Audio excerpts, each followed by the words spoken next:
Anthropic just released its new prompting best practices for the 4.6 family, which includes Opus, Sonnet, and even the 4.5 Haiku. So for the first thing that we want to go over, we want to be over the fact that you want to be clear, indirect.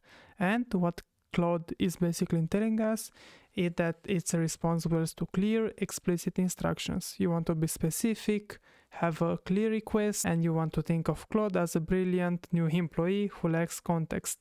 Like, it's simple. There is a thing as being smart and as having lots of information. Claude is really smart as in general, but it doesn't know exactly what you want. So for that, you need to connect the actual intelligence to your database. So when you will give it the right context, think of like providing a manual. It can read that manual and do everything step by step, really concise. And as for the prompt example given by Anthropic, you can see a clear difference between create an analytical dashboard or create one, include many relevant features, interaction as possible, go beyond the basics, and whatever that may be. So these are your instructions, these are your things, whatever depending on your actual workplace.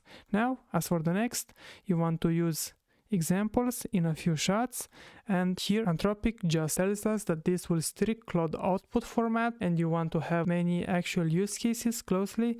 And I always think of Claude like a really good working assistant.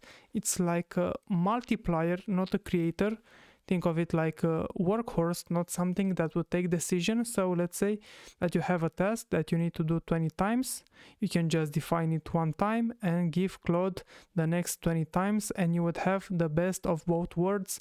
You have the defined output, and then just give Claude and make as many repetitions as possible.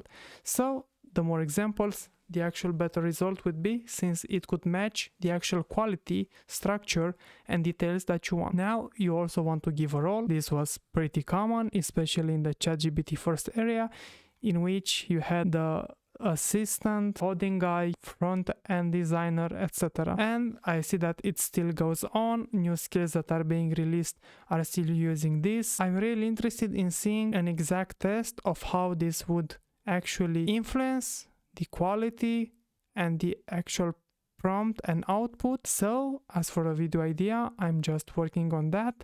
If you give out a role or not, which would be the actual difference given the exact same instruction in REST. So Anthropic still is telling us to use this. I will just follow them, and their skills are doing this as well. Now we also have the actual context. Like said before, you want to give as much information as possible. Claude is only as intelligent as its context actually is.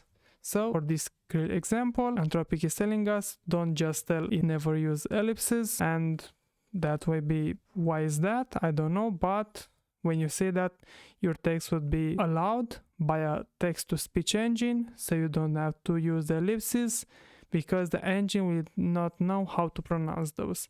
So the more clear the actual picture and the use case, the better the actual output. Now, as for some more just a little bit technical part, you have the XML tags, which I've seen, which were actually introduced, I think, in Codex. I've seen them in the documentation for that a while ago, in which you can just use these symbols so that you could have clearer information over that. I don't think anybody does this in the actual use case, but you have some skills that you can use, or you can just define the actual output to be transformed in this with a hook. So for coding, especially right now with the actual talking burns, this is going to help you a lot to actually give out the right instructions. I recommend you to at least try on with a skill. You can just go get on GitHub and type XML tags prompt guide or something like this skill, and you'll get all the right information.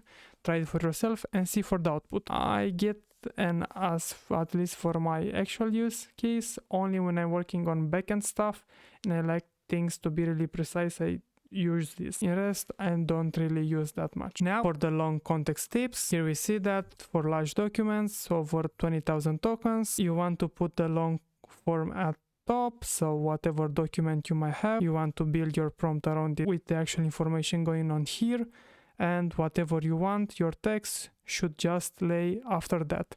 You even see in, let's say, Claude or Codex, that you have X amount of lines in Claude, or maybe XYZ characters instead of Codex, and after that you would just give the command, just shift and press enter, and type, let's say, execute or whatever that may be the key. I see this as a really important part that most of guys that are actually using those tools are skipping, and I think it's really important. You want to put whatever your prompt is, document, XML style, huge report, copy paste from a book, whatever that may be, and after that the actual command. It's really important. I've seen it work. I know that there is a hierarchy in which whatever you put down, it's the most important thing.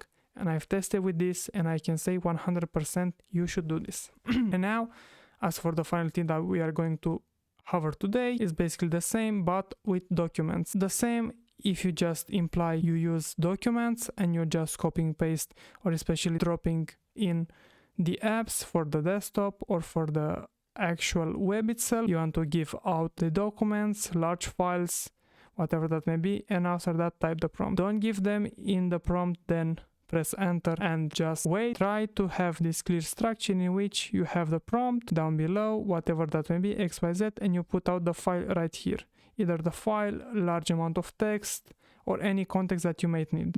Here they give a pretty hard explanation, a little bit too much information, but you need to have the mental model. It's basically the same part with this, but it depends, because in some cases you might have an Excel file, PDF, whatever that may be the case. You want to just input that, then proceed exactly like with a long context directly. So that would be it for the first general principles, and there are many on the go which I want to build an entire video so that I can cover most things and the correlation between them. So that would be it for this video. Thank you for your attention.